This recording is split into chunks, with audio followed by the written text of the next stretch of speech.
So let's hear from Mike in New York. Mike, you're live on What on Earth is Happening. Welcome. Hi, thank you for taking my call, Mark. Always a pleasure. Thank you. One thing I notice I usually get to travel a lot throughout what I do, and I get to meet a lot of people. That could be a good and bad side sometimes, depending on how you look at it. But right. It's when you go out of your way to be nice for somebody, you can almost see it around you with the other people.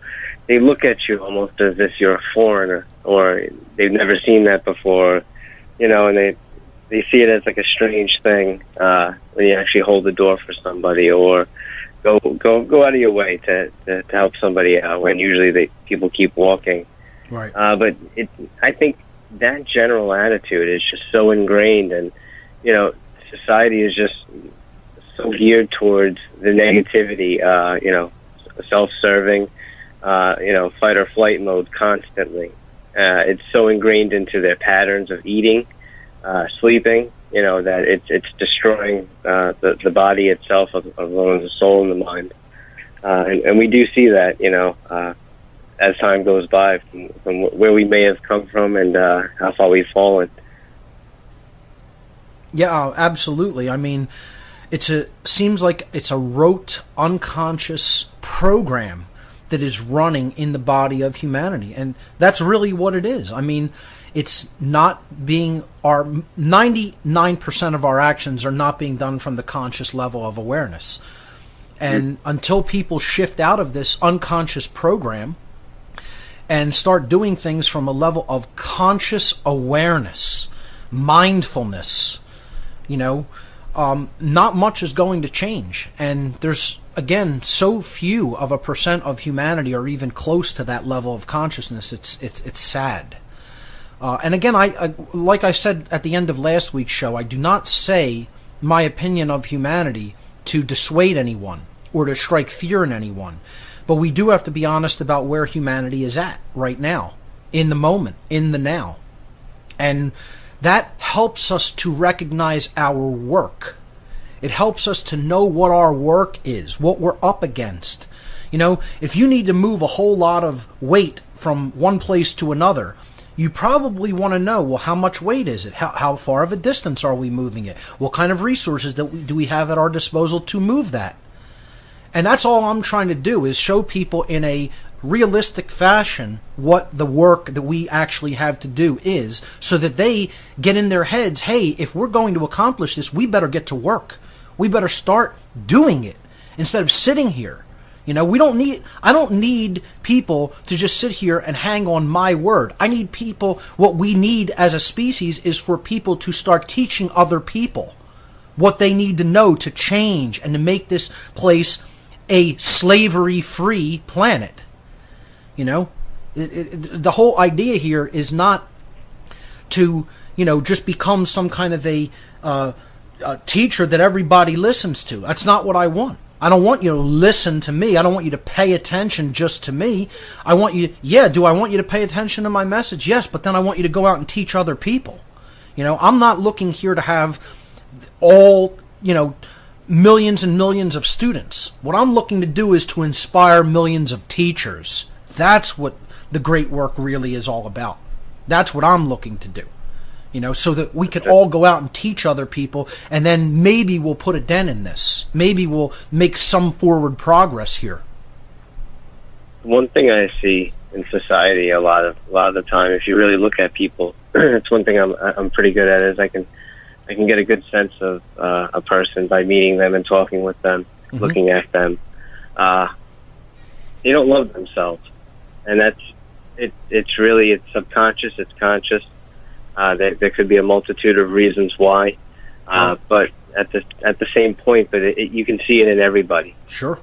When you base it down to that, and if the greatest thing you could do is go out of your way to give somebody that really does need the kindness, go out your way for them. That will play back, and again, ripple fold or butterfly effect, however you want to play that, but it will come back, and it will actually improve other people's lives. what I try and do with my service is that I try and help people, and that's Sure. my goal. Is every day I wake up and I say, how can I help people?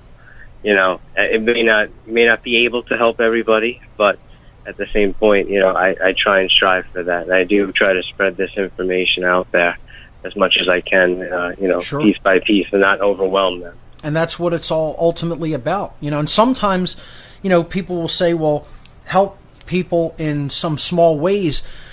Sometimes the best way of helping somebody is to teach them or encourage them to try to help themselves. It's like, I'll give an anecdotal example. I do computer repair, and sometimes I see people causing a problem that I previously fixed because their habit has not changed. They're doing the same thing over and over again. And at some point, they'll ask me, can you fix this problem? Because I support their particular computer, desktop, or laptop. And I'll say, no, I cannot fix it. But you know how to fix it? Yes. But I will not fix it. Because what you're doing is undoing something I've already done, and I fixed it now 2 or 3 times and tried to make you aware of what was causing it. Now, the fix is you have to learn how not to cause that problem if you want me to continue to support your computer as your tech guy. And some people get very mad at this, and some people don't want to use me as their tech guy anymore. And I let them go when that happens. When somebody starts to undo work that I've done in my field of work, for the fake form of money, not the form of work that I'm trying to make the real money with, okay? But in the field of endeavor that I engage in to make fake money, to unfortunately physically be able to eat and keep food, coming into my body on a daily basis, I do computer technical support work. And, would helping them be to just continue to fix the same problem that they themselves create over and over and over again endlessly? That wouldn't really be helping them. So at some point, I might do that once or twice and see if I could tell them about the behavior and what they're doing that's creating it, and see if they'll take my advice and change it. And sometimes people do, but very rarely. Often they keep making the same error again until I refuse to fix it. And then finally they say, well, what do I have to do not to create the problem? If only it were that easy when it comes to actually fixing this problem with humanity, because really we don't have the option to just let it all go, because that's going to take the whole race down. It's going to take the whole planet down. You can't just let off like that, but we have to instill in other people the notion of the best way to help is to give knowledge to people and to help them themselves.